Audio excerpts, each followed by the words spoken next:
What is going on, guys? This is Dealer here, back again with my Xbox One X review 1 year later. Keep in mind, there are a ton of people that don't know anything about the Xbox One X, and they are very curious as to if they should buy one maybe this Black Friday, this Christmas. Maybe they've got a kid that wants better fidelity, better graphics, and they don't want to wait until next generation. They want a better box now. I've got all the information you need and more regarding the performance, the graphics, the features, what you can expect, improvements, all of these things in this review. Now, of course, keep in mind, I've had a year with the console today. I've had exactly 365 days with the Xbox One X. And I'm actually afraid to look at the amount of time I've spent on this thing in that year. But I want to make something absolutely clear. These are just my opinions. Keep in mind, I have a particular set of circumstances that may make me like this console more than someone else. So I do encourage anybody watching this review to check out another one, and then another one. But if you find your circumstances, your train of thought to match mine, maybe this is the only one you do need to watch. So first and foremost, yes, let's address the elephant in the room. Games. If you want certain exclusives, no amount of performance and features is going to bring them to your box. So if you are into Halo, Gears of War, Forza Motorsport, things like that, of course, you are right at home here on the Xbox platform. 2019 has Crackdown 3 as well as Gears of War 5 slated. Ori and the Will of the Wisp is also coming out in 2019, and apparently more things are going to be announced. But like always, some games may be available on a platform or two that you do not own. So if you want to play God of War this holiday, if you want to play Spider-Man this holiday, both absolutely phenomenal games. I have basically praised these games top to bottom. They are must-owns if you want a PlayStation 4. Then the Xbox One X isn't really the console you're looking for, unless you are looking for a multitude of benefits outside of a few different exclusive games this year. But that varies. I personally have both systems. I don't have to worry about that. I can play those few exclusives that I want on the PlayStation 4, and then play every single multiplat on my Xbox One X. If I want, I can even play those multiplats and exclusives on my PC, which far surpasses both consoles combined. But I am a console gamer. I prefer consoles. That's just how I am. So yes, games across the board, multi-platform games, be that the biggest, latest, and greatest AAAs like Red Dead Redemption 2, Assassin's Creed Odyssey, Call of Duty Black Ops 4, Fallout 76, Battlefield 5, and more. If you're looking to play these big AAA games at maximum console fidelity, then you want to play them on the Xbox One X. Reason being is that Xbox One X tends to render games at around double the resolution of PS4 Pro quite often. You are often looking at the difference between 1440p, around 3.6 million pixels, and full 3840 by 2160 full 4K, or over 8 million pixels.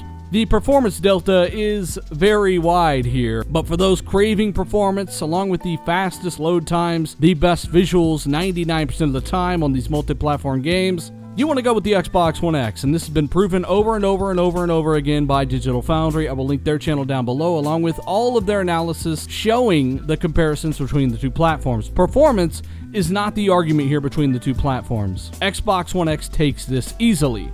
The question is, are you into that kind of stuff? Do you want the best visuals? Do you want the best load times? Do you want features like Dolby Vision, which has been patched into the system, the best HDRs available on Xbox platforms? Do you want services like Xbox Game Pass? $10 a month, download and play almost 200 games as much as you want, including new exclusives like Forza Horizon 4. It is by far one of the best values in gaming, and an absolute must for those buying a console for their kids. Are you interested in AMD FreeSync, the technology that allows a perfect match on refresh rates to avoid all judder and stutter? Do you use a PC monitor? Do you want access to a dedicated 1440p resolution mode for that monitor for ultra-fast, low-latency response time? Are you into 4K media? Do you want the least compressed audio and video from your brand new movies? Well, you want to go 4K Blu-ray for that, and the Xbox One X has one of these built in. It is a very good value for the money, especially this holiday, being as you can find these for around $400 quite easily. And with a trade-in, you can save even more. So all of these things depend, and if you want more detail on these features, check out the video I linked down below. It will be titled More Details, and that will have more information on things like HDR10 versus Dolby Vision and more. I've covered all of this before. If you are curious as to what the games look like on the Xbox One X, every single bit of gameplay you see in this video has been captured from an Xbox One X using nothing more than a flash drive. Yes, the Xbox One X has an internal DVR that can record to any 3.0 flash drive, and it will capture up to 4K and 60 frames per second, even including HDR metadata in the mix. To get a capture card that does this, you gotta shell out several $100s for that alone. So if you are thinking about picking up an Xbox One X for yourself or a loved one and they create media, they love creating gameplay videos and uploading them to YouTube and have the hardware to do so on the PC side, then the Xbox One X has them covered with just a thumb drive, no capture card required. So if some or all of that sounded very compelling to you, then maybe the Xbox One X is going to be the console you are looking for. Keep in mind that it also has backwards compatibility with over 500 original Xbox and Xbox 360 games as well. Several of those are also Xbox One X enhanced to run in native 4K too. I've got to be honest, the console is just a powerhouse. It is a few millimeters smaller than the Xbox One S, which is substantially smaller than the 2013 Xbox One Fat.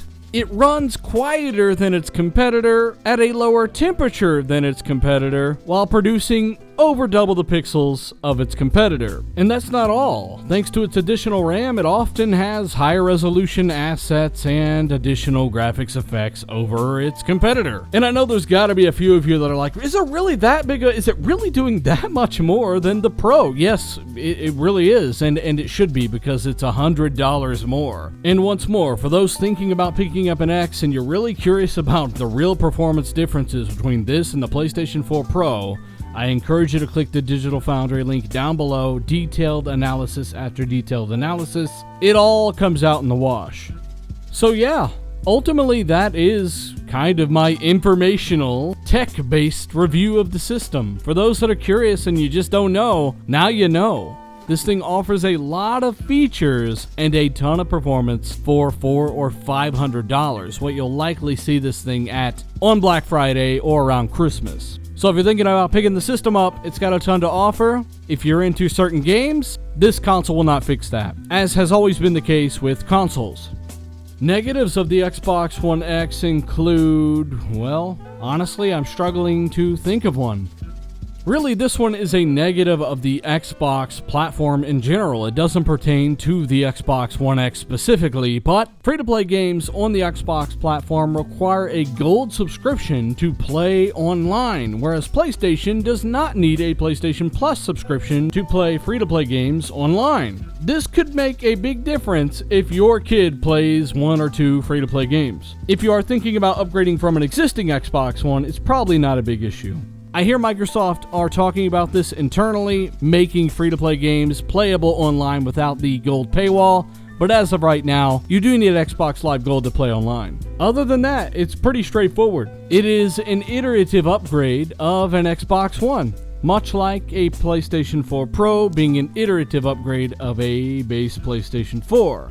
It does all of the same things with the addition of some console exclusive features like the 4K game DVR, things like that. Otherwise, it plays all of your existing games with automatic benefits to performance, texture filtering, load times, and games that get those Xbox One X enhanced patches often see 3 to 6 times resolution boost with some additional graphics effects sprinkled on top.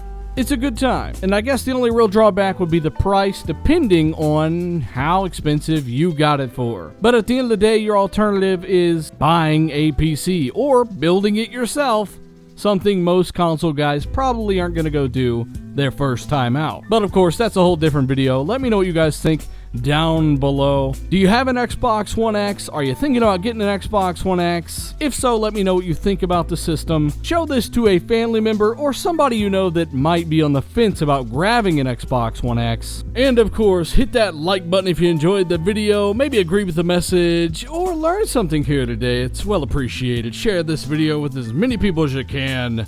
If you're into this kind of content, subscribe if you're new.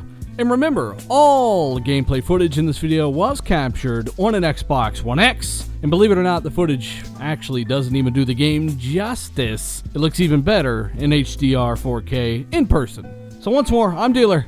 I'm out.